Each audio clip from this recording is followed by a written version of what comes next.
Hey, and welcome back to the Fully Booked Photographer podcast. And this podcast is a podcast with a difference because we're in crazy places right now. So I'm at Texas School of Photography in Dallas, Texas. Janine is in Tampa. She's in her hometown. Jonathan's in Spain and Brad is at home.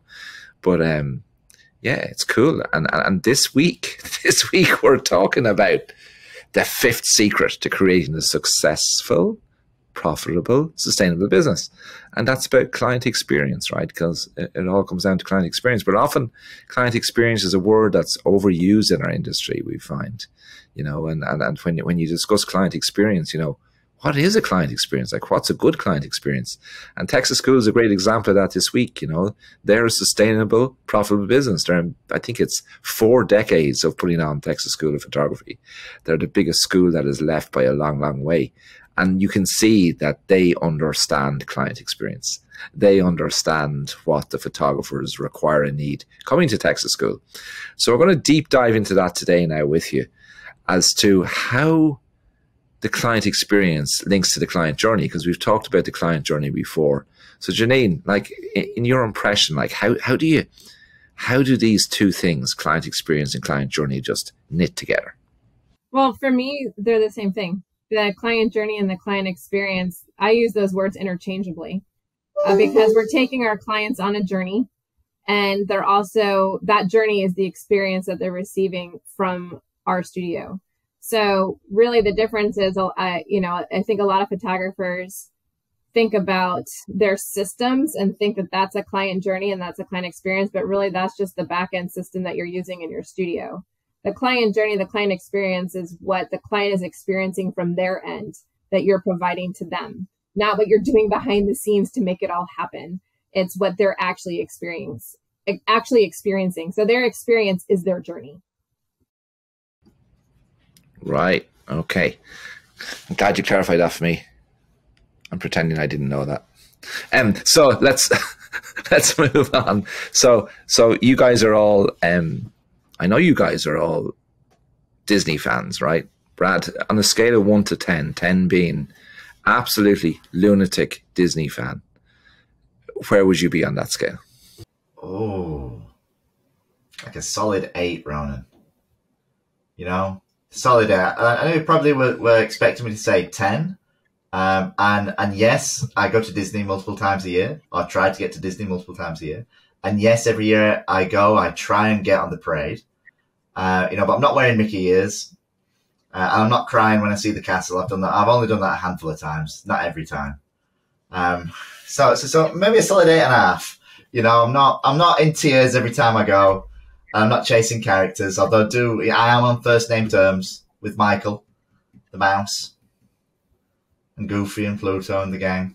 You wear matching shirts, Bradley. Oh, well, yeah, but that's only one day. It's not every day. And you and your dad have matching socks. I don't know. I have to feel you a little higher than Nate. 8.5. Yeah, I mean, maybe.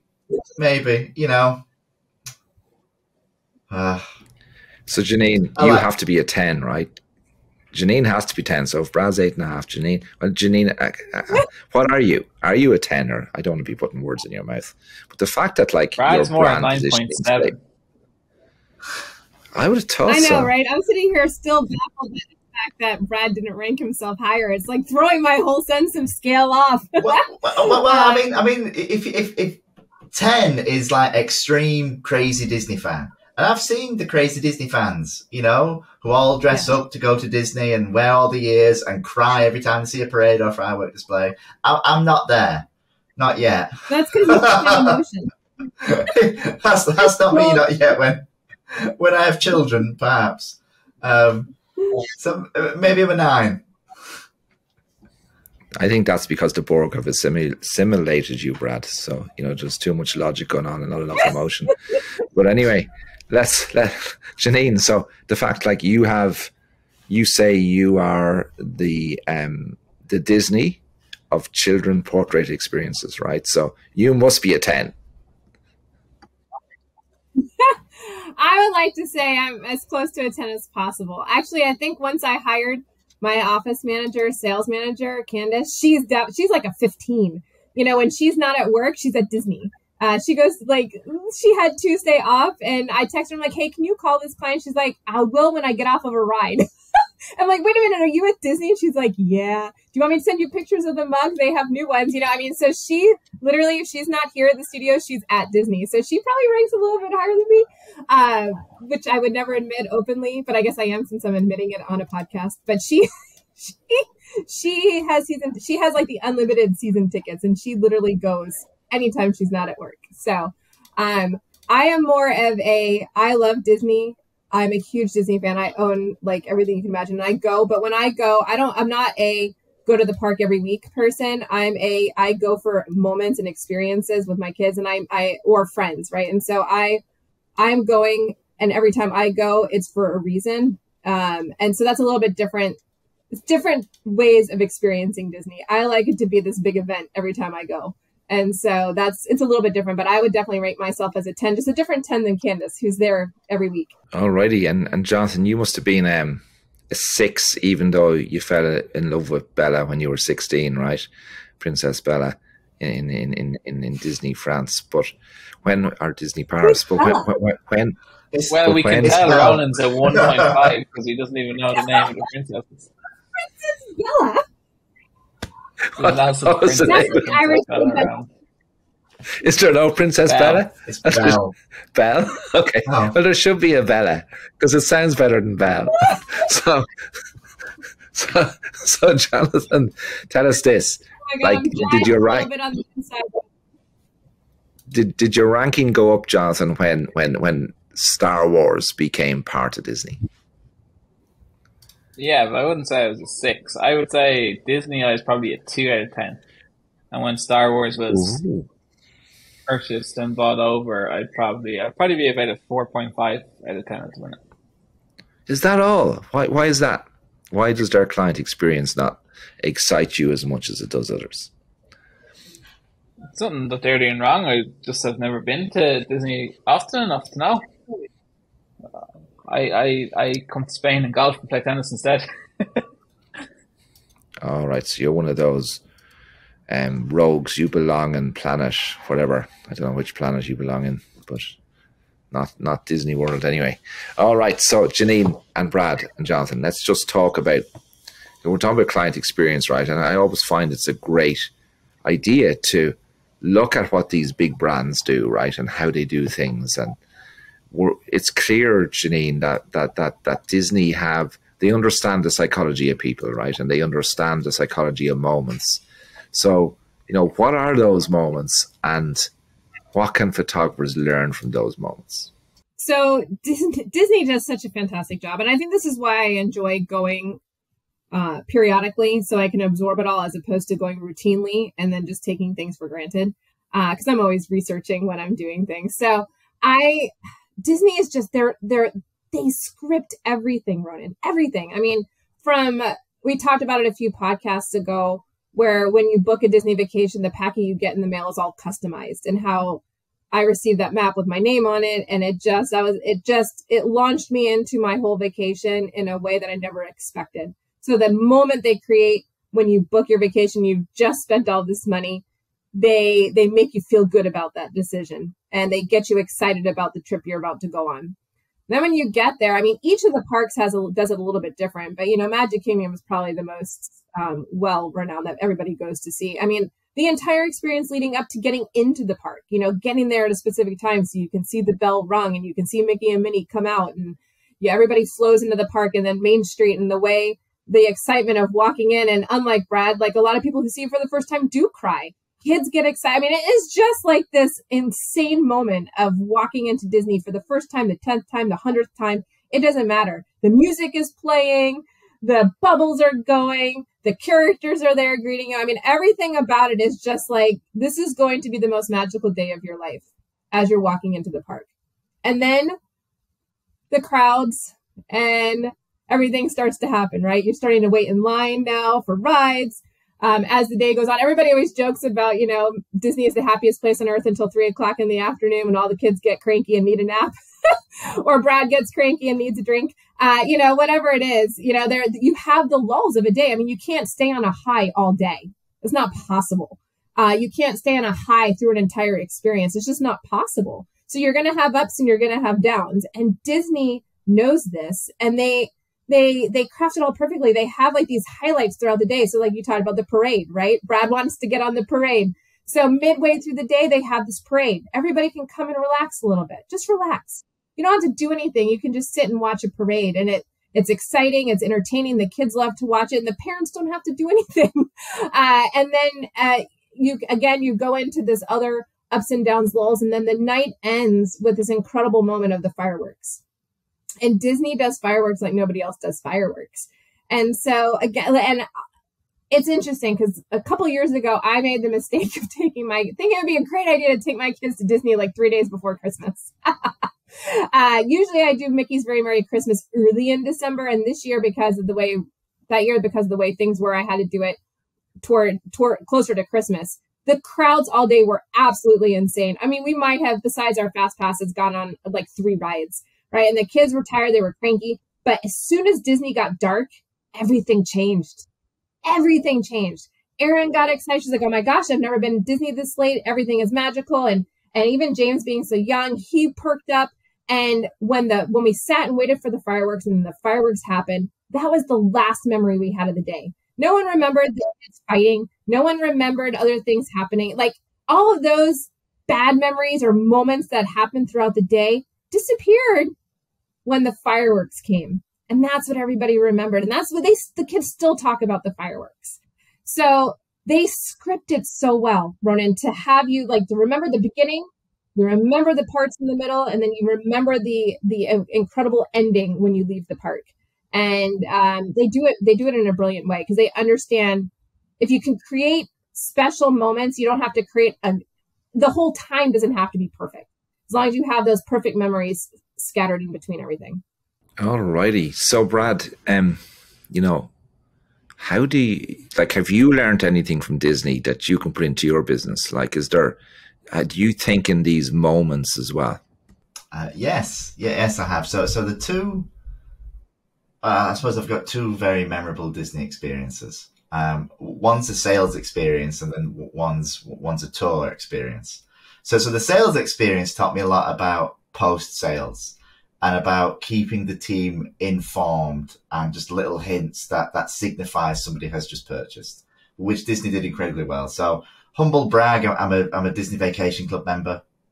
Bought it in 2019. Terrible time to buy it because then I didn't get to use it until last year. What was the first time I used my DVC? So it's essentially like Disney's version of a timeshare. But it's been something I've been aware of DVC for years. If you go to the Disney parks, they've got a little sales booth in every park at Downtown Disney, where you can go talk to somebody about Disney Vacation Club. They'll book your time. Somebody will come up, pick you up from your resort or hotel or wherever you're staying, put you on a bus, and then take you through. At the time, it was to Saratoga Springs, where they've got essentially all their vacation homes built out, and you can go do interior tours of everything, and then you have a sit-down sales meeting. So how Disney handled sales was not what I was expecting. Disney are not high-pressure sales. Disney handle sales very much how we handle sales in our own studio, in that it's a guided experience, that it's all based on our decisions and what we want out of that experience and what we want out of Disney. So it was very considerably more relaxed than I thought it was going to be. Now, you know my father, Ronan, our listeners don't. So you'll understand this, but I've done this tour 3 times. My father's done it once. I've done it 3 times because my dad wanted information on the tour, but couldn't be bothered to go himself. So sent me, and I was very happy to go because I like doing things like that. So they had my name marked on the card, I'm sure, as why does this guy keep coming and not buying? A serious time waster. But when we finally did purchase and buy into the Disney Vacation Club membership, they have the phrase of welcome home. So you hear that when you go into Disney parks and hotels anyway, but it's kind of doubly when you're kind of in like a part ownership agreement with Disney and you own a piece of the magic. So that welcome home hits on a much more emotional level.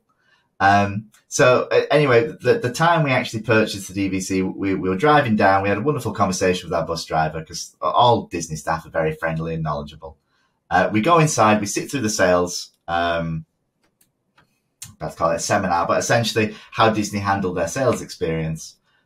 We purchase, and then they give us a little backpack. That's a Disney Vacation Club backpack, which you love seeing because my dad takes it everywhere with him, which is great for branding for Disney. And in that backpack, they've got all the documents. They use it as an excuse that, oh, here's all the documents you've just signed, but here, we've got you this wonderful backpack that you can take and you can use it on the rest of your vacation or holiday, if you're British. But the minute we have that backpack is a signal that we have purchased. So then that bus driver who just drove us in sees the backpack, and then instead of talking to us about living in Florida, he's then talking to us about himself being a DVC member and all the magical moments and experiences he's had with his family about being a DVC member. So the entire conversation flips. He no longer wants to talk about himself and his kids. He's seen that we've purchased. He knows that we've made an emotional decision to buy this and that we need to keep that emotion going high and be excited about coming back. So then all the staff that we see going from Saratoga Springs, where we bought the DVC, back to our own resort, they see the backpack. They know somebody's just bought into DVC. They know to treat them that extra level higher and be more emotional and mention that they also have DVC. So it was really interesting because obviously all the staff they have that work there all own DVC. So that has to be a requirement for them to do it. They have to have that emotional buy-in themselves. It's just like what we do in our own studio when we're hiring people to deliver client experiences. It's pointless having somebody making calls for you to talk about boudoir experience if they've never had a boudoir experience. That they need to experience it to then be able to talk about it. It's just the exact same, but on a much higher level for Disney. So it's all about that, because we're all making an emotional decision and then we make a logical decision. And normally that logical decision comes later down the line. Disney are just pushing that emotion much better and making us confident in the buying decision we've made. It was wonderful just seeing all the staff just switch like that. So Janine and Brad and Jonathan, we've talked about Disney, right? Have you guys ever seen their online marketing? Like, what's that like? Is that an experience too, or? It is. And it's funny that you say this because literally I was just talking with Brad and Jonathan about it yesterday. So right now they're pushing the new Star Wars hotel and the entire galactic experience, right? And so they sent an email. The email was pretty cool and exciting. And then they take you to this website. And the entire website is all about the experience. I mean, they get you hooked on the idea of the food you're going to eat, how you're going to eat it, how you're going to get picked up in this cruiser and delivered to the hotel, and you're never going to see the light of day. You're going to be completely immersed in this space experience, lightsaber training, and like all these different things. And then you get you're there for 2 days, and you get your park passes and things like this. But I still don't know how much it costs, right? And it's all, the entire website is all video about the experience, describing the experience, what you're going to do. They want to get you hooked on this idea of what you'll experience. So that way, no matter, once you figure out the price, and I think I'm pretty much going to have to get on the phone and call somebody. Once you figure out what that price is, you've already sold, it doesn't matter. You're going to want to go if it's within something reasonable to do. They do a brilliant job of getting you excited about the experience that you're going to be doing. And even their regular website, I feel, has that level of making you want to be there and helping you. Like the app, all of their technology is amazing. Like their app, you can customize to the rides that you want to do. The age, you can search by age, search by height, search by any of the requirements as a parent. One of my favorite Disney stories is the one I've heard it told several times about a kid who all he wanted to do was ride Space Mountain. And him and his dad waited in line for the full 2 hours because they didn't have a fast pass for it. They get to the front of the line and he's too short. And the kid starts crying. And what are you going to do? I mean, the Disney cast member can't let the kid on the ride. He's too short, right? It's not safe. So, but they can't also let this kid have this horrible memory, or the dad who just stood in line for 2 hours. And so they took him to the side. They made him feel special. They gave him tickets to come back to the park when he's tall enough, right? And they do everything they can in order to fix this wrong, like the fact that the kid had a down memory. They didn't have to do that. They don't have to give it. It's the dad's fault for not checking his height before getting in line. But that doesn't matter to the child, and it doesn't matter to you know what I'm saying? So they corrected it. But now, like in the app, you can search by height. So you don't, it's one more way of making sure you don't stand in line for 2 hours to find out your kid can't get on a ride. So they go through all these little, measures to do these things. And if you log into the site, your name is everywhere, which I love too. Everybody loves seeing their name. And so it's they always go above and beyond in different ways to make sure that your experience is curated. But yeah, the new Star Wars website, it just blows my mind. It's incredible. And it takes it to a different level. So Janine, we've been talking about Disney a lot, but and the amazing experience they gave, but what have you learned or adopted that you've applied to your photography business? Like why is this relevant to photographers? So it's a really good question, Jonathan. And I love how you're bringing it back to photography. So that's cool. So for me, it's all about when I'm going through Disney or any place, like Starbucks does this to me too. And when I'm going through an experience as a consumer or as an experience junkie, right? Like I'm going and doing this. What feelings am I getting? And then how can I think about that to then translate that to my clients so they can get the same feeling, right? Disney's the expert. So how can I take what Disney knows to be important and the way they're making me feel? I know how they're making me feel, and then translate that to how can I take that same important moment memory and make my clients feel the same way? And so that's how I bring it in. So I'll give you an example. Once they started with the armbands, if you go around Disney now, there's certain rides where your name pops up. As you're walking by, it picks up your name band and your name pops up, right? It's super cool. And you're on this ride and I'm like, oh my gosh, they're getting my name on this ride. And there's like millions of people here. If Disney can personalize my day at the park that way, can't I personalize my studio experience for my client? I only see 3 clients a day. Right? How I can't make it personal for them. And that's really when we started with the welcome sign with their name on it. So when the first thing when they walk in the studio, they see welcome to Cloud9 Studios and their name. And we change it before every client. I see 3 to 5 people a day. When we do theme days, obviously it's a little bit different and we do something different. But for our custom clients, why can't I do that? I can get their name everywhere. We can, when you go and you walk in and it's this amazing walk-in experience and they're waiting for you, they're ready for you. No one in the cast is dawdling around at 9 a.m. wondering, gee, I wonder what's going to happen when the bell rings. No, they all know when they go to work, right? So when we know our clients are coming, we open the door for them. We let them know we're ready. And we go out, we help them from their, like parents have to schlep a lot of crap into a studio. So we go out, we open the door, we go out to their car. Can we help you? What can we bring in? You know, Evolution hasn't given mom a 3rd arm yet. So she can't grab 50,000 bags without making several trips. And it's hot in Florida. So we go out. So she only has to make 1 trip into the studio with everything and carrying her baby and things like that. So we like all those little elements. What does that make the mom feel? Oh my gosh, they were ready for me. I'm so important to them that they were ready for me at the door, help me in from my car.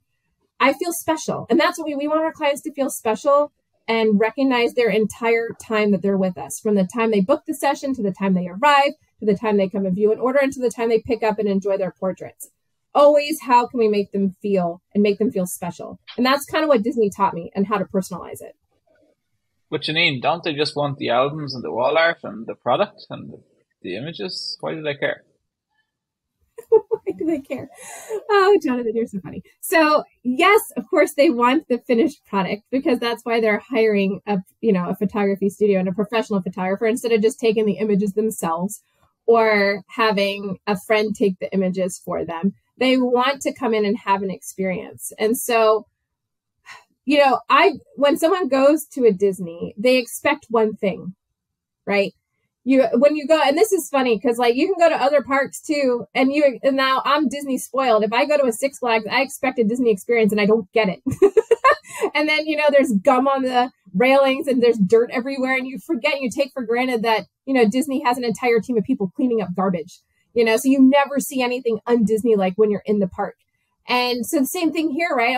I'm a Nazi about vacuuming and cleaning out the garbage can in the bathroom so no one ever sees garbage and things like that. And so all those little things, they make a difference to when your client walks in.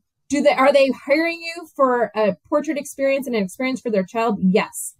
Do we have to go above and beyond what they're expecting so it's memorable for them, so that then they want to refer their clients, they want to come back, refer their friends, they want to come back, they want to experience again? Yes. Because if you're just what they expect, that's never going to stick with them enough to come back. So you have to make the experience so memorable for them in those different moments throughout the journey that they can't help but want to come back again, tell all their friends about it, and bring them with you as well. It's one of Disney's big, mottos. And I have the quote above my goal board on my wall about creating an experience that's so amazing that they can't help but come back again and tell all their friends about it. And so while they might come in for one thing, you have to razzle and dazzle them with the entire experience in order for it to really all come together. Does that make sense? Yeah, well, let me ask you this. So we're talking about the client journey and the client experience, and obviously there's different stages of it. So one of the first stages of the client experience and client journey is the first point of contact.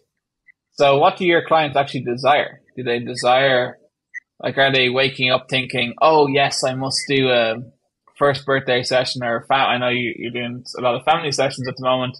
I must get a family portrait experience because I need to update the wall art on my wall and buy all my albums and my images? Or what do they actually desire when you first talk to them? So it depends on which type of session you're referring to. So I'll just go with our most popular, which is our first birthdays, and not talk about themes because that's a little bit more specific. So when first birthdays are something that people want, right? They might not wake up in the morning and think today is the day I'm going to find a photographer, but it is something in the back of their mind that they're thinking, my baby's turning 1. It's an important milestone. What are all the things I'm going to do to remember this? What kind of birthday party am I going to throw? Who's going to come? What kind of pictures are we going to take, right? And so we have ads running on Facebook to pop into that mom's brain. Oh, you know what? I really should have professional photographs created of my child to remember this very important first birthday as well, because a party could be crazy. Photos might not get taken. Anything like that can happen at a birthday party, as we all know. And so coming in for a photography experience, that way they at least know. But when they call us and we talk to them, what they're really wanting in the beginning is just the experience and images. They have no idea what they actually want from that session. No one calls us saying, all right, I want this first birthday session and I want a giant 30-inch portrait on my wall and an album and a this and a this and a this. They're not thinking products. That's strictly what photographers are thinking as far as what are we going to sell them or offer them product-wise. They're just wanting to capture the memories and the moments of their child. They don't know how they want it done. They just know they want it done. Does that make sense? So at that point of first contact, all of the moms we talk to, they know they want an experience. They know they want to have the images captured and created, but they don't know what they want to do with them. They just know they need to have it done to check that off of being super mom, right? I'm doing this. I'm not going to miss this first birthday. I'm not going to miss the memories. I'm not going to miss the moments. Now talk to me about what you can do. So, Brad, I have a question for you. So the question I have for you, Brad, is as we talk about this and the moments, right, in the journey, right, and that there's the beginning, the middle, and the end, is there parts of the journey that there's a beginning, middle, and end? So, for example, when your client has gone through the photographic experience, right, and you're moving on to do your design consultation, right, where they're going to see the images and choose how they want those emotions displayed in their home or in a folio box. Like, is there a beginning, middle, and end to that part of the client journey? Do you want my best consultant's answer, Ronan? I give it all the time. Yes, Brad, give us your best consultant.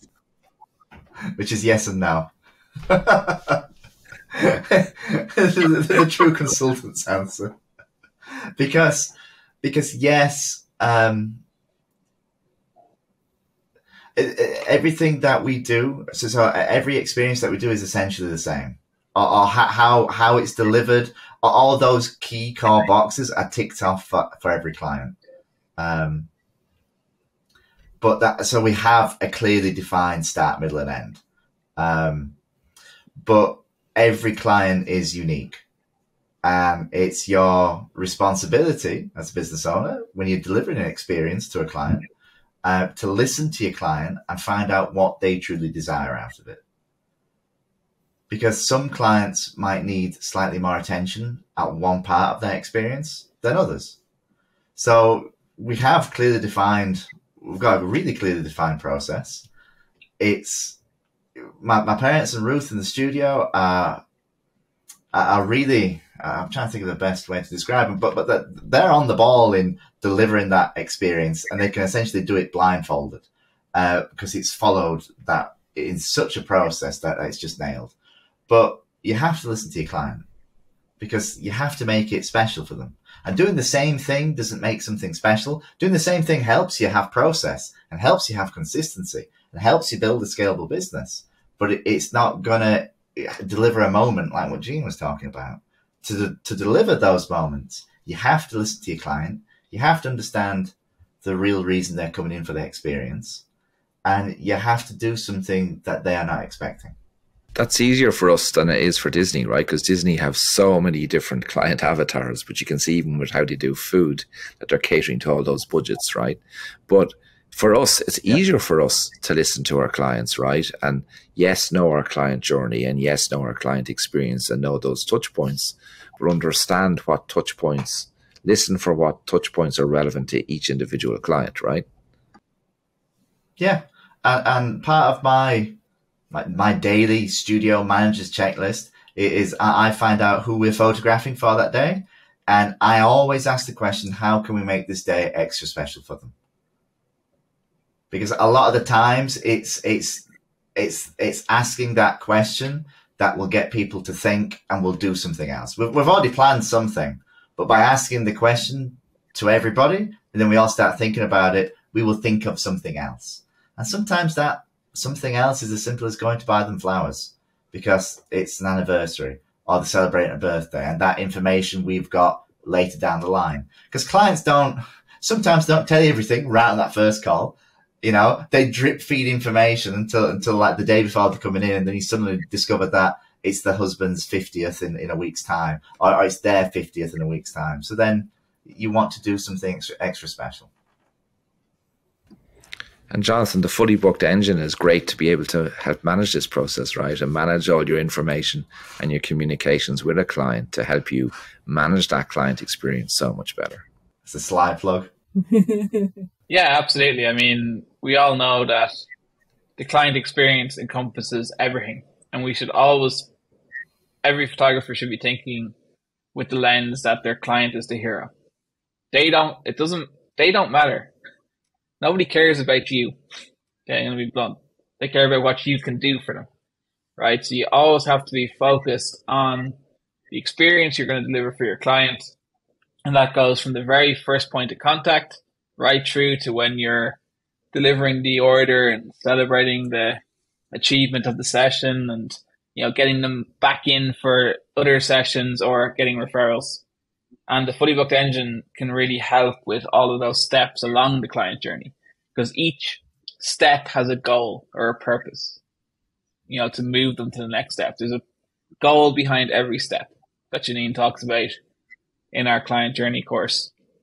And, it's really important to be able to track that, because one example is, when you generate a new lead and you have that first point of contact, is knowing what are the touch points? What emails am I sending? What texts am I sending?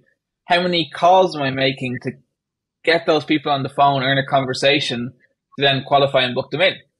And, we've seen many examples of our members who said, I didn't know how many times I was calling these people. Or even Janine has recognized that, running some of her ad campaigns in that specific part of her client journey, like people were getting stuck. So it gives a great visual representation and really helps to improve your implementation of your client journey and improve the experience you're giving to your clients. I'll take it even one step further, Ronan, to go on top of Jonathan, since I've been using this now for a while with the different types of experiences we have. So to go on what you just asked, Brad, like, is it easier for us to customize for every type of client? Yes, because I can create my pipelines for the different types of clients we have coming in. So whereas before using the engine, I was like my welcome email, for certain things, like for my wizards, it was clearly different because we were doing it manually. But for our regular clients, like for family, birthday, a lot of them were the same because I didn't have a way of automating, right? And they always say, keep it simple and automate when possible, right? So like I didn't have a way of automating these different communications to the different types of clients. Now in the engine with the pipelines, I can have a pipeline for my birthdays, a pipeline for my families, a pipeline for my children. And each pipeline I have written and customized the text messages, the emails, and all of the communication so that that specific type of client and client avatar is getting their communication in that language. And it's incredible. And it has made such a difference in my mind to the experience from that lead to booking that we're providing to clients. And it's increasing our booking rate. One, because we're able to have these conversations on a personal, more relatable level. And two, it's staring us in the face every day, right? We have this visual pipeline of where everybody is in each of our different campaigns, and we never let it sit. And we're always like, all right, where's what stage of the pipeline are they in, and how can we move them from here to there? So it allows us to stay on top of that lead to booking part of the client journey, but it's all customized for the type of journey they're on. So it allows us to be even more Disney-esque, which makes me very happy. Alrighty, so let's wrap this up. So I just want to wrap it up with a short story for you guys. So Janine and Brad and John, we've already talked about the Disney experience, right? And the firework moment at the very end, right? And that memory, like that last touch point on this visit to Disney and how it leaves us feeling, right? And often I see photographers, right, for when their clients invest in social media digitals with them, they send them a Dropbox link. Is that a fireworks moment? No, it's not. So at 3XM, when we've invented quantum, right, we've invented quantum to be that fireworks moment, that wow experience when they get their digitals, right? They have them where they want them, on their phone. You tap the card, they're there for them. They can share from there. They have the images they've bought from you. They've invested in these images where they want them, to be able to share easily, to be able to share in person on their phone when they're talking to somebody, and that's going to drive referrals for you. So think about these magic moments. Think about how you're doing everything. Think about those moments at the beginning, the middle, the end, knowing that those three key moments have to be absolutely memorable for your client. And that's how you will build a sustainable, profitable business. That's how you will get referrals from past clients. That's how, it's not such word as past clients, from your clients. That's how you will get your clients back over and over and over and over again. So on that note, I hope you've enjoyed this podcast on client experience. Don't forget to check out the link below and sign up and do our short course. That's a gift from us to you on the 9 secrets to success to create a successful, sustainable, profitable business. That's it from us. Bye for now. See you later. See you later, guys. Bye, everyone.